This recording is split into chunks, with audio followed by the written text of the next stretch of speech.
James, a young writer seeking inspiration, moved into the old apartment building. It was surprisingly affordable, though noticeably quiet. His apartment, dimly lit and filled with the scent of old wood, held an antique mirror at its far end. Its ornate frame, tarnished with time, seemed to watch him with a silent intensity. He unpacked, his back to the mirror, a sense of unease settling upon him.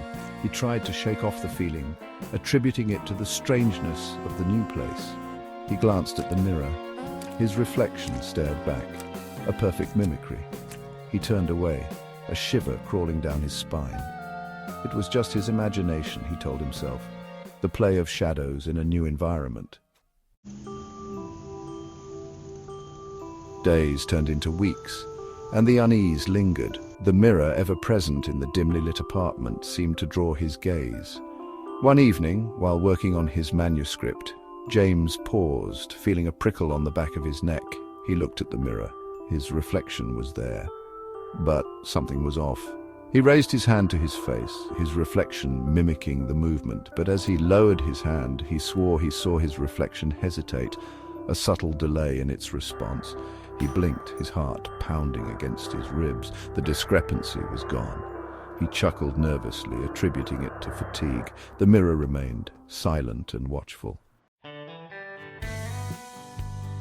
The subtle delays in the mirror's reflection became more frequent, more pronounced. James would catch his reflection lingering after he had moved, a ghost of his action hanging in the air. He tried to rationalize it, to find logical explanations. But the fear, a cold fist squeezing his heart, continued to grow. Sleep became a distant memory. Every time he closed his eyes, he saw the lingering image of his reflection moving independently in the mirror's depths. His productivity plummeted. The story he'd hoped to write lay abandoned, the blank page mirroring the emptiness growing within him. The mirror, once an intriguing antique, became a source of constant dread. Section 4. The Reflection's Grip. One night, the fear became unbearable. James woke up in a cold sweat, his heart racing. He looked at the mirror. His reflection stood there, but it wasn't mimicking him anymore. It was moving on its own, its eyes cold and lifeless, staring directly at him. Terror choked him. He tried to scream, but no sound escaped his lips. He scrambled back, his back hitting the wall. His reflection took a step closer, its hand reaching out from the mirror's surface. The cold, clammy touch sent a jolt of pure terror through James. He was trapped. Section 5. Into the Abyss. His reflection, no longer a mere image, pulled itself out of the mirror. It was him, yet not him. The face was his, but the eyes held an ancient, malevolent intelligence. He tried to fight, to push the apparition away, but its grip was ice-cold, impossibly strong. The room spun, the mirror's surface rippling like water. He felt himself being pulled forward, dragged towards the cold, glassy surface.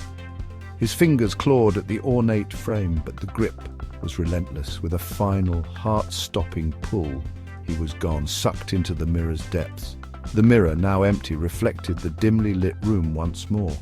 A moment later, a spiderweb of cracks spread across its surface. With a deafening crash, the mirror shattered, scattering shards of glass across the floor. James and his reflection were never seen again.